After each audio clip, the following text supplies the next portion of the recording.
नमस्कार आप सभी को। मेरा नाम है रिंकी पंडीर और आज मैं आप सबसे डिस्कस करने जा रही हूँ कि कैसे मेरा वीगन जर्नी स्टार्ट हुआ और ऐसा कौन सा समय था जब मैं वीगन बन गई। आज से 3 साल पहले मैं नॉन वेजिटेरियन थी। मैं मांस मीट सब कुछ खाती थी, पर एक ऐसा टाइम आया जब मुझे लगा कि अब मुझे ये चीज़ें छोड़नी चाहिए, क्योंकि जब मैं मांस मीट खाती थी, क्योंकि मुझे उस समय समझ में आने लग गया था कि ये चीज़ गलत है। क्योंकि आँखों देखी तो जो चीज़ हम देख रहे हैं, समझ रहे हैं, वो साफ समझ में आता था कि जानवरों को पेन होता है, ये चीज़ें गलत है। आप एक चीज़ देखेंगे, एक जो मुर्गी होती है जब वो खेलती है या घास उसमें रहती है, उसकी एक अलग ही आवाज़ होती है। और जैसे ही वो कसाई खाने जाती है और उसको काटते तो उसकी अलग ही आवाज़ होती है, बहुत दर्दनाक होती है, वो साफ समझ में आती है। और जब मैं खा भी रही थी तो मुझे खुद ऐसा लगता था कि मैं ये चीज़ बहुत गलत कर रही हूँ। और एक टाइम आया कि मैं खुद ही छूट गया। मुझे मुझे लगा कि नहीं, अब नहीं, अब मतलब नहीं खाना चाहिए। उसके बाद से मुझे मांस मीट का कभी भी ऐसा मन भी नहीं हुआ, उस तरफ देखने का भी ऐसा नहीं हुआ, क्योंकि मैं समझ चुकी थी कि चीज़ गलत है। और या प्रोटीन के इन चीज़ों के बारे में भी मैंने सर्च करना स्टार्ट किया, तो मैंने पाया कि वेजिटेरियन फूड में भी हमें पूरे प्रोटीन मिल जाते हैं। हमें ज़रूरत नहीं है किसी जानवर को हार्म करने की या उनको उनको उनको उनको परेशानी दे करके अपनी प्रोटीन की पूर्ति पूरा करने का ऐसा। और उस एक और चीज़ भी है कि जो हमारा धर्म है वो कहता है कि हिंसा हमें नहीं करना चाहिए, बेजुबानों को हमें नहीं मारना चाहिए। तो कहीं ना कहीं ये चीज़ें मेरे भीतर बहुत ज़्यादा टच कर गई और मुझे धीरे धीरे मतलब मेरा उस तरफ मन ही नहीं गया। और सामने में भी जब बनता था तो भी मैं ऐसा हो गया था कि बस मैं चीज़ें सामने में भी नहीं देखना पसंद करती थी और ऐसे लोगों के संग उठना बैठना भी पसंद नहीं करती थी, क्योंकि समझ में आ गया था कि इंसान और जानवर में कोई डिफरेंस नहीं है। उतना ही पेन जानवरों को भी होता है, उतना ही इंसानों को भी होता है। तो ये चीज़ समझ में आ चुका था कि अगर हम जानवरों को मार रहे हैं, इसका मतलब कहीं ना कहीं हमारी जो इंसानियत है वो ख़त्म होती जा रही है। तो दूध का भी ऐसे ही था कि दूध में भी बचपन से पीते थे, तो जो फैमिली वाले हैं वो भी कहते थे कि प्रोटीन पूरा नहीं होगा, दूध तो पीना चाहिए, सब पीते हैं। पर कहीं ना कहीं मैं जब पढ़ाई भी कर रही थी, पढ़ भी रही थी इस चीज़ के बारे में, सर्च भी करती जा रही थी, तो कहीं ना कहीं दिख रहा था कि बहुत क्रुएल्टी है। जो डेयरी इंडस्ट्री हो कैसे गायों के संग क्रूरता करती है और कैसे उनका दूध, जो बच्चे का दूध होता है, जो उसका अधिकार होता है, वो छीनती है। वो सब चीज़ समझ में आ रहा था। तो मैं समझ तो चुकी थी कि ये चीज़ बहुत गलत है, पर बहुत सारे लोग जो अपने आप को धार्मिक कहते हैं और कहते हैं कि अरे कृष्ण जी भी तो माखन खाते थे, मिश्री खाते थे, तो हमें भी भगवान को हम नहीं चढ़ाएंगे तो भगवान दुखी हो जाएंगे, ऐसा हो जाएंगे। बहुत सारी चीज़ें ऐसी बेकार की जो ये मानते थे और आज ही मानते हैं। तो अगर कृष्ण भी यहाँ होंगे और वो अगर ये चीज़ देखेंगे जिस तरीके से जानवरों के संग हो रहा है, तो वो भी आकर के बोलेंगे कि भाई ये चीज़ मत करो।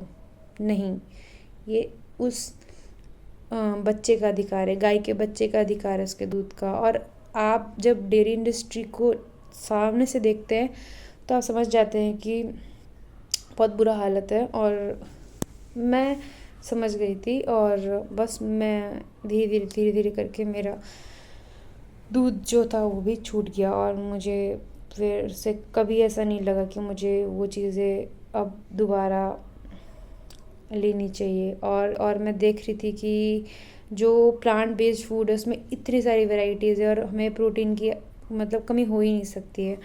और धीरे धीरे जब मैंने इसके बारे में पढ़ना स्टार्ट किया तो फिर मैं समझ में आ गया कि अब मेरे बहुत से जो क्वेश्चन थे वो बहुत ज़्यादा क्लियर हो गए थे। कि जो धर्म के नाम पर कहते थे कि भगवान को तो दूध चाहिए चाहिए, चढ़ाना ही चढ़ाना होता है, तो समझ भी गई थी कि यहाँ पे भी कहीं ना कहीं जो लोग कह रहे हैं धर्म का नाम ले ले करके, उनका भी अपना कहीं ना कहीं उसमें भोग है और कुछ नहीं है। यूट्यूब में भी देख रही थी मैं कि कैसे जो गाय होती है उसको इंसेमिनेट किया जाता है, मीन्स रेप ही है वो। ज़बरदस्ती जो इंजेक्शन है उसके वजाइना में घुसाई जाती है। और ये सब चीज़ें, ऑक्सीटोसिन के बारे में भी मैंने पढ़ा कि कैसे गाय का दूध निकालने के लिए एक इंजेक्शन होता है ऑक्सीटोसिन नाम का, वो उसके थन पे लगाया जाता है। और जब उसे थन पे जब उसके इंजेक्शन लगता है तो इतना ज़्यादा पेन होता है कि वो पेन के उससे ही दूध निकालने लग जाती है। जब मैंने सामने में देखा जहाँ से हमारा दूध आता था, तो वहाँ से मैंने देखा कि ऐसा कोई नहीं था जो कि गाय को एकदम बिना इंसेमिनेट करके गाय का दूध निकालता हो। वो जो होता है जैसे वो नेचुरली प्रेग्नेंट होती है, ऐसा कोई मेरे को गाय नहीं मिली। हर जगह जो था वो लोग ऐसे ही करते थे। मैंने फिर प्रोटीन के बारे में, विटामिन्स के बारे में मैंने सर्च किया, तो मैंने देखा कि जो हमारे वेजिटेबल्स होते हैं, फ्रूट्स होते हैं, नट्स होते हैं, उसमें पूरा जो प्रोटीन होता है वो हमें मिल जाता है। और अगर बाई चांस अगर हमें बॉडी में अगर हमें कमी लग रही है तो हम सप्लीमेंट भी ले सकते हैं। वीगन सप्लीमेंट के बारे में जब मैंने सर्च किया तो मेरे पास बहुत सारे ऑप्शन थे कि मैं आराम से जो सप्लीमेंट ले सकती थी। आज तो इतना ज़्यादा क्रुएल्टी हो चुकी है डेयरी फार्म में कि खाल बच्चा, आप सब ने शायद सुना होगा या आप सर्च करके भी देख सकते हो कि खाल बच्चा होता है। जो गाय का जो बच्चा होता है उसको भूसा, जो बच्चा मरा होता है उसको उसके अंदर भूसा डाल के गाय को सुंघाते हैं, और उससे क्या होता है, जो गाय होती है वो दूध देने लग जाती है। आप समझ सकते हैं बहुत ही गंदा होता है वो दृश्य देखने में भी। और मैंने देखा कि मैं फिर गौशाला भी गई थी, जो कि अपने ही अंडर में जो गौशाला है। तो मैंने वहाँ पे देखा कि जो गायें वहाँ पे थी वो गायें थी जो कि लोग खुद के घर से देते हैं, वो भी पैसे में, और उसके साथ बहुत सारी चीज़ देते। मीन्स वो ऐसा कोई ख़ास सेवा नहीं था, वो ये था कि तुम पैसे में दो और हम इसको रखेंगे, ऐसा कुछ था। और जो रख भी रहे हैं वो भी उस गाय का दूध ले ही रहे थे। और आप देखेंगे कि जो बाहर के एरिया में जो गायें होती हैं या सांड होते हैं उन पे कोई ध्यान नहीं देता। मैंने जब देखा अपने एरिया में जो सांड है उन पे बहुत चोट लगी है, कोई ध्यान नहीं देता। और जो बाई चांस जो सांड आए हुए रहते हैं वो भी ऐसे सांड थे, साफ पता चल रहा था कि ब्रीडिंग कराने के लिए ही थे। तो बस हमें क्या है ना, हम जाना नहीं चाहते, हम देखना नहीं चाहते सच्चाई को, तो इसलिए हम कहते हैं अरे अरे कैसे होगा, प्रोटीन की पूर्ति कैसे होगी। भाई आप सर्च करो, आप जाओ, आप डेयरी इंडस्ट्री में देखो ना कितनी क्रुएल्टी है, आपको साफ पता चल जाएगा कि क्या सच्चाई है। तो आज भी ऐसे बहुत सारे लोग हैं जो बहुत सारे बार क्वेश्चन करते हैं कि अरे अगर वीगन हो जाएंगे तो कैसे हमारी प्रोटीन की पूर्ति होगी, अरे अगर ऐसा हो जाएगा तो डेफिशिएंसी हो जाएगी विटामिन की। देखो कुछ भी आपको डेफिशिएंसी नहीं होने वाली है।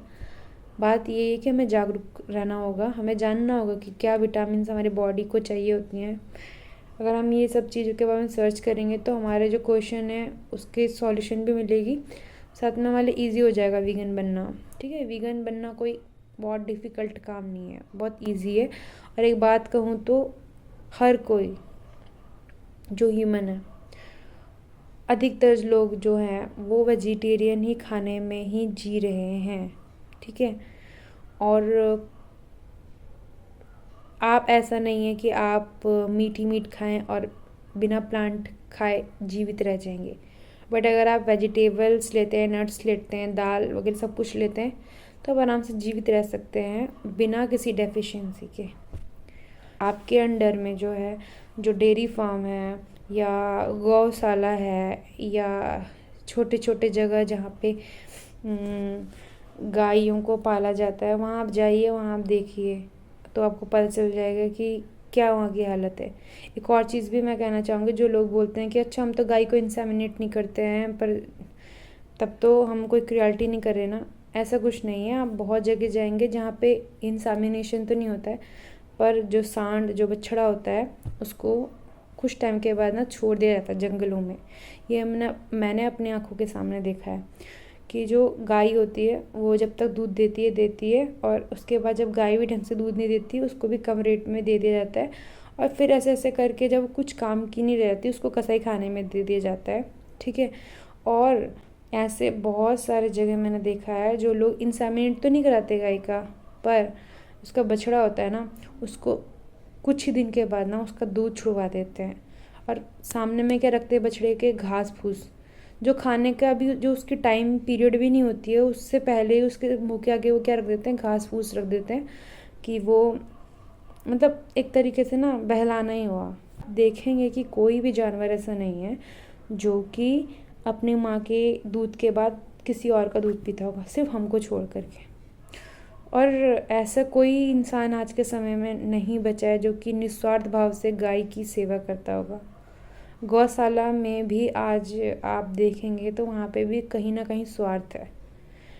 जो कस्टमर होते हैं जिनकी गाय होती है उनसे वो पैसे लेते हैं, ठीक है, और पैसे लेने के बाद उस गाय को रखते हैं और उसको प्रेग्नेंट करवाते हैं और उसका दूध पीते हैं।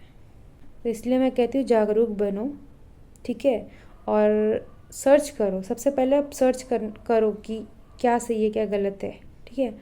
ऐसे एकदम से मत बोलो कि प्रोटीन तो नहीं मिलेगा, ऐसा हो जाएगा वैसा हो जाएगा, नहीं। आप सर्च करिए, अपने को टाइम दीजिए, आप देखिए जानिए, ठीक है। जिस तरीके से हम सबको स्वतंत्र रहना पसंद है तो वैसे ही हर जानवर को भी स्वतंत्र रहना पसंद है।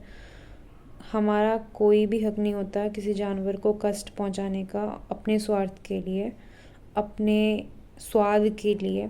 साथ में ही हमारे पास बहुत सारे सोर्सेज हैं प्लांट बेस्ड में, ईज़िली हम अपनी प्रोटीन विटामिन्स को पूरा कर सकते हैं।